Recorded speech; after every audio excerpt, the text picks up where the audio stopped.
Recibimos, como fue anunciado, a Marcelo Abdala, a quien le agradecemos su presencia. Gracias por venir. Un gusto, como siempre. Bueno, a ver. ¿Es consciente que de alguna manera mucha gente no entiende qué fue hacer una delegación del PIT-CNT a Brasil a acompañar el proceso de Lula da Silva? Sí, nosotros sabemos que pueden ser temas difíciles de comprender para el sentido común, pero el movimiento obrero uruguayo viene de una tradición internacionalista desde su origen. El propio 1 de mayo es una movilización internacional y nosotros defendemos la democracia y fuimos a un acto de solidaridad con el movimiento obrero brasilero en defensa de la democracia. Eso fue lo que estrictamente fuimos a hacer, en un sentido universalista, solidario, global. Ahora, de un punto de vista del cálculo específico de nuestra situación como trabajadores, como pueblo, las cosas que pasan en la región tienen una repercusión directa. Yo he tenido ya muchas reuniones con empresarios que te plantean la posibilidad de rebajar las condiciones de trabajo en función de que en Brasil se aprobó una reforma laboral que el gobierno golpista actual, porque ahí lo que hay es un golpe de Estado, ha reducido las condiciones de existencia de los trabajadores en términos radicales. Si en Brasil un trabajador individual obligado para mantener el trabajo negocia condiciones a la baja y eso vale más que el convenio colectivo y que la ley, eso repercute inmediatamente para la situación de los trabajadores uruguayos porque hay un mundo económicamente interconectado, mucho más aún en la región, ¿no? Así que en realidad lo continental es nacional, lo nacional es general y lo general es nacional. Nosotros actuamos en defensa de los intereses de los trabajadores allí donde ellos estén. Claro, usted dice es un golpe de Estado y ahí hay toda una discusión que, bueno, yo creo que ni siquiera vamos a solucionar nosotros acerca de si eso o no. Lo que está claro es que fue un proceso constitucional que terminó por derrocar a la presidenta Dilma Rousseff, en algo que ya hemos conversado varias veces y que es aceptable que existan determinadas posturas. Lo que mucha gente cuestiona es 70 sindicalistas uruguayos que van a un acto que en realidad, a ver, ni siquiera está vinculado a la reforma. No es que van a un acto contra la reforma laboral de Temer. Van a un acto por un tema interno del Brasil que involucra a un expresidente. O sea, no por una cuestión estrictamente vinculada a lo laboral. Eso es lo que cuestiona mucha gente. Bueno, pero ese estado de situación, desde el derrocamiento arbitrario, injusto, inclusive para nosotros en términos ilegales, de Dilma Rousseff, porque para un impeachment, para un juicio político de esa naturaleza debía existir delito, y eso no existió, organizó un conjunto de recortes de derechos de tal magnitud que en definitiva lo que hoy se pretende hacer con este juicio de Lula, digamos, sin pruebas, con todas las declaraciones de los testigos que han, en su inmensa mayoría, confirmado que no ha existido delito, con todo un conjunto de juristas internacionales que establecen que es muy confuso, como bien decía un politólogo que estuvo conversando aquí, la forma como se desarrolla el fallo. Evidentemente que eso es a los efectos de que el pueblo brasilero no pueda definir cuál es su horizonte futuro, elegir cuál es su situación. Entonces, a nosotros eso evidentemente que nos preocupa y nos movemos en el plano de la solidaridad. Tiene muchísimo que ver con la solidaridad con quién. Nosotros particularmente con las centrales sindicales de Brasil, que fueron las que nos invitaron, ¿no? Efectivamente han sido las centrales sindicales. Porque hay un tema también que queda un poco subyacente de esto y que a mí me parece que ahí es cuando un poco los límites quedan un tanto difusos y entiendo que esto es una opinión personal, no sé si a alguien le interesará o no, pero ya que lo estamos conversando lo ponemos arriba de la mesa y es, a ver, en un sistema cortado transversalmente por la corrupción, porque si hay algo que tiene el sistema político brasileño, lamentablemente, es que está cortado. La corrupción no tiene partido político. Es muy difícil que alguien llegue a ser presidente sin conocer las maniobras. Demos por bueno que Lula eventualmente no sea corrupto, ¿no? Que no es lo que ha dicho hasta ahora la justicia de Brasil en este proceso, que es verdad que está siendo objetado. Ahora, no seamos angelitos.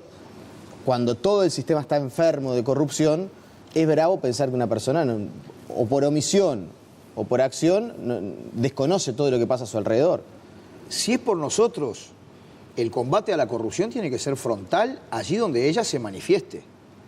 Si es por nosotros, si hay demostraciones y pruebas contundentes, digamos, de corrupción, a pesar de cualquier tipo de simpatía política, el movimiento sindical uruguayo y su tradición y su ética lo rechazan allí donde ella esté. Bueno, pero Lula era amigo amigo de un empresario corrupto, que ese sí está demostrado, está en cárcel porque era un empresario corrupto, que además, y ahí volvemos a lo mismo, es un empresario, no es un sindicalista, un empresario que utilizó sus influencias con el poder para, en Brasil y en toda Latinoamérica, desarrollar una mega fortuna,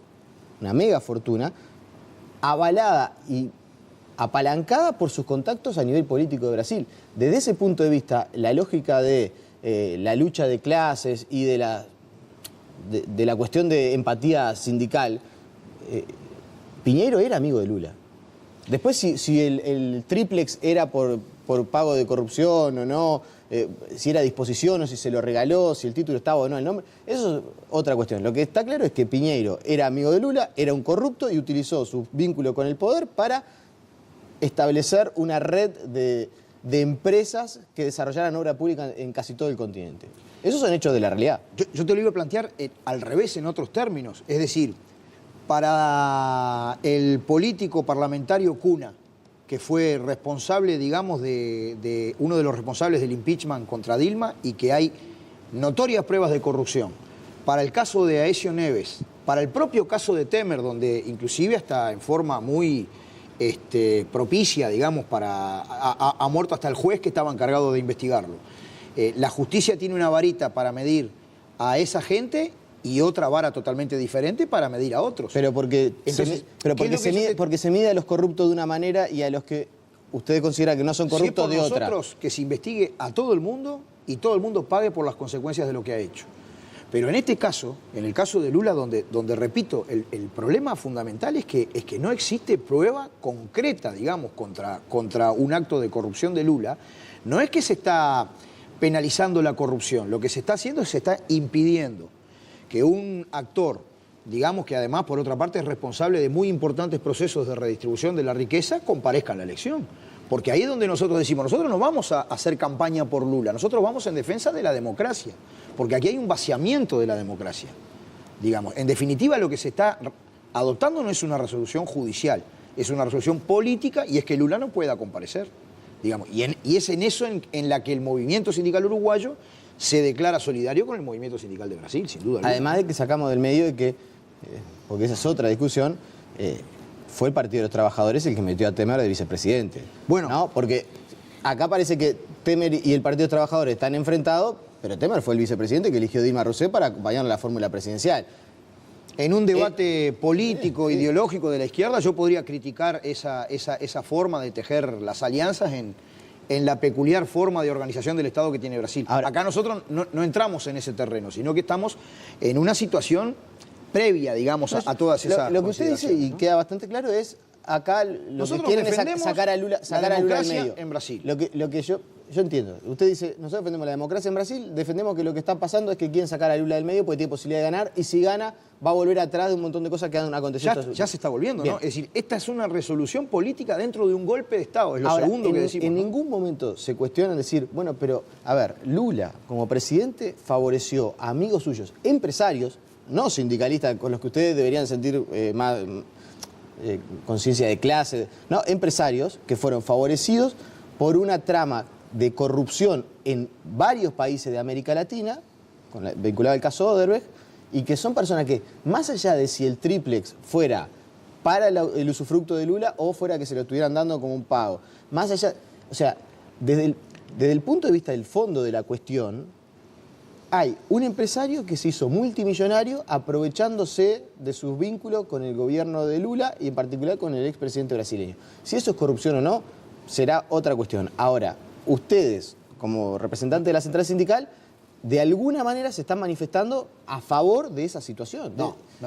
Y sí, nosotros están defendiendo a Lula en esta causa. Nosotros defendemos un proceso que ha sacado a millones de personas de la pobreza, que ha generalizado la educación, que ha desarrollado universidades para quien antes la tenía abiertamente prohibidas.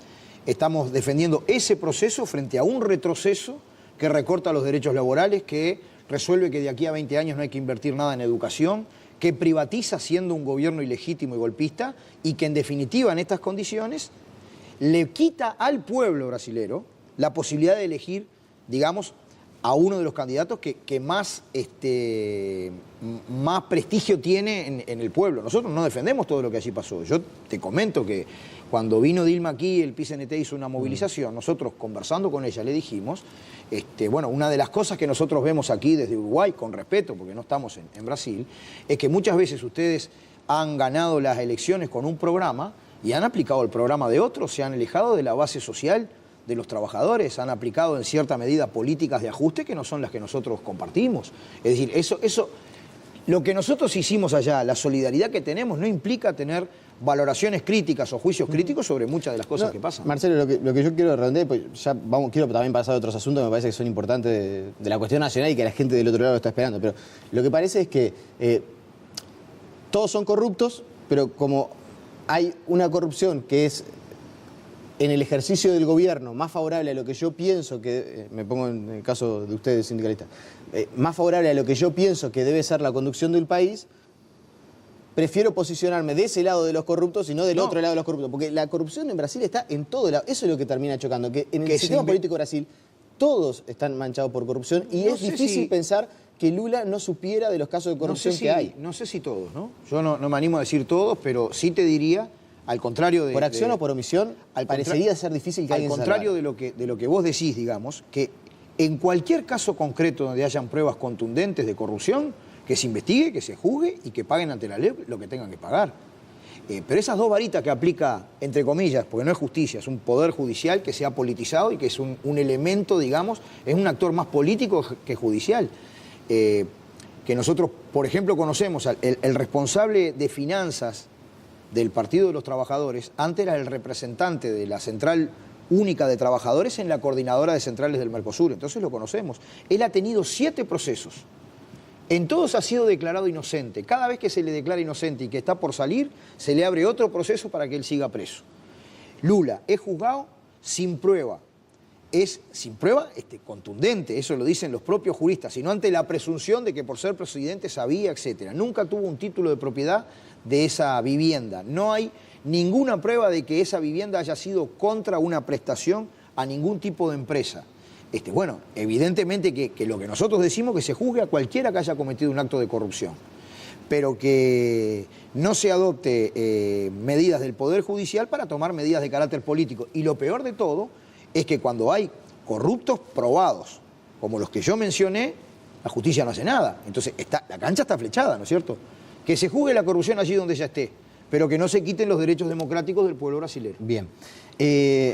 ¿Cómo balconean el tema y digo balconear porque no están inmersos en la discusión de los reclamos del sector agropecuario, las posibilidades de que el gobierno atienda esos reclamos? Porque yo decía, estamos en un año que es crucial. Ronda salarial de las más importantes, lo tenés mucho más claro que yo, de las más importantes, capaz que de que se reinstauraron los consejos salarios. Último año de definición presupuestal. Ayer veíamos algunas cifras que aparecieron publicadas acerca de lo que, en el semanario Busca, de lo que es la asignación del presupuesto para la educación. Y en ese contexto hay una sola bolsa de dinero, vamos a decir, y con eso hay que atender todos los reclamos. ¿Cómo visualizan esta situación que se ha dado? Bueno, lo primero, para nosotros no hay un sector agropecuario, hay una situación, digamos, sumamente heterogénea en el campo, en el mundo agropecuario. Entre otras cosas, hay alrededor de 150.000 asalariados rurales, muchos de los cuales están muy por debajo de tener unos ingresos que le permitan una vida decente, sin entrar a opinar de algunos casos que nos tienen muy preocupados de abuso patronal y violencia contra los trabajadores, como algunos de las últimas denuncias que ha hecho nuestra UNATRA, digamos, de casos de violencia contra ellos, ¿no? Es decir, no hay un agro. En segundo lugar, para nosotros no es lo mismo un gran terrateniente, productor, exportador, digamos, que en décadas, en los últimos 15 años, para llamarlo de alguna manera, se ha beneficiado de los precios internacionales de las materias primas, un gran arrendatario de tierras que se ha beneficiado de cómo el precio internacional alto de la materia prima influye en la renta de la tierra. No es lo mismo eso que un pequeño productor, que un productor familiar o que un medio y pequeño empresario que muchas veces tiene dificultades importantes, ¿no? Por eso para nosotros no hay un agro, sino que hay una situación muy heterogénea, las clases sociales también se expresan allí, ¿no? O sea que están a la expectativa de ver para qué sectores se dirige la ayuda del gobierno para... No a la expectativa. Nosotros el 14 de marzo del año 2016, recuerdo como si fuera hoy porque era justamente el aniversario de la UNRWA, que el PCNT tuvo una reunión con Tabaré Vázquez. Nuestra central le planteó al gobierno la posibilidad de tener un ámbito tripartito que estudie todas las cuestiones del trabajo y la producción nacional, la competitividad, de qué manera desarrollar un camino, digamos, de transformación productiva equilibrada en toda la economía, donde estuviera el Estado, el gobierno, con los ministerios más vinculados al quehacer productivo, los trabajadores y también los empresarios. Lamentablemente, las patronales han rechazado ese ámbito, si no, este tipo de cuestiones las podíamos haber discutido desde hace 2 años atrás, ¿no? Me refiero a las cámaras empresariales que están, por ejemplo, en el Consejo Superior de Salario, particularmente la Cámara de Industria y la Cámara de Comercio. Nunca quisieron que se armara ese ámbito, que nos parecía que era una buena cosa para mirar con todos los factores que intervienen en la producción. ¿Y creen que se sumaron muchas cámaras a esta movilización preparando un poco el terreno para lo que va a ser la negociación salarial? No, yo creo que hay una contradicción que se va a agudizar entre 2 grandes proyectos de país y que alguna de las cuestiones que han sucedido tienen que ver con eso. Yo me pregunto, ¿qué tiene que ver Andeu, propietaria de los grandes medios de comunicación, con los reclamos del agro? Es decir, ahí hay una muestra clara de cómo los sectores del poder económico, digamos, se abroquelan tras de un movimiento en donde hay que separar la paja del trigo, utilizando una metáfora también claro, vinculada pero se ve una negociación salarial que todos coincidimos que más allá de que la economía esté en expansión, ciertamente hay sectores de la actividad que están con márgenes muy acotados. Hay que estudiarlo concretamente. Y se viene una negociación salarial donde se va a tener que priorizar o mantenemos el empleo o seguimos apostando a un crecimiento salarial. Las 2 cosas. Para nosotros siempre son las 2 cosas, ¿no? Este año nosotros vamos por un conjunto de leyes democráticas. Pero crece la economía y no baja el desempleo. Bueno, ahí algo está pasando. Hay que estudiarlo específicamente. Por eso planteamos esa tripartita que mire la cuestión del trabajo, la producción nacional. El Producto Bruto Interno, como tú dices, viene creciendo. Este año se estima que a su vez va a seguir creciendo y van a crecer las exportaciones. Nosotros tenemos un conjunto de leyes importantes para nosotros, particularmente la ley de empleo para personas con discapacidad, que establece una discriminación positiva, digamos, que permite inclusión en ese sentido. Tenemos la rendición de cuentas. En la rendición de cuentas, las conquistas, las ganancias en crecimiento del Producto Bruto Interno que hubo el año pasado, con una política de una mayor austeridad, deben repercutir este año en mejores condiciones, particularmente para la educación, por ejemplo. Y tenemos los consejos de salario, en donde, en definitiva, yo pienso que hay que priorizar en superar los salarios más sumergidos. No puede ser que tantas decenas de miles de trabajadores todavía estén por debajo de 15.000 pesos mensuales. Hay que hacer un esfuerzo para elevar el salario mínimo nacional, los salarios más sumergidos. Y en general la población trabajadora, para una economía que está creciendo, debe por lo menos crecer en la misma proporción que la economía. Si hay sectores especiales en dificultades, ¿qué es lo que nosotros decimos? Lo de siempre, negociación colectiva. Condenamos y rechazamos, porque esto que tú planteas se puede conversar. Gente racional puede llegar a acuerdos en ese sentido, porque no es negocio para la parte trabajadora que en función de los aumentos te quedes sin trabajo. Si te quedas sin trabajo no tenés salario alguno, digamos. Nosotros somos cuidadosos del empleo. Lo que sí decimos con total claridad, porque estimamos que este año esto se va a expresar con claridad, las grandes cámaras patronales, particularmente la de comercio y de la industria, nosotros rechazamos en todos sus términos la queja que ellos vienen haciendo en la Organización Internacional del Trabajo, ¿no? Que está vinculada también a otras cuestiones, pero bueno, en fin, lo vamos a seguir conversando, Marcelo. Te agradecemos tu presencia. Como siempre, un gusto, ¿eh? La pausa y seguimos con más noticias.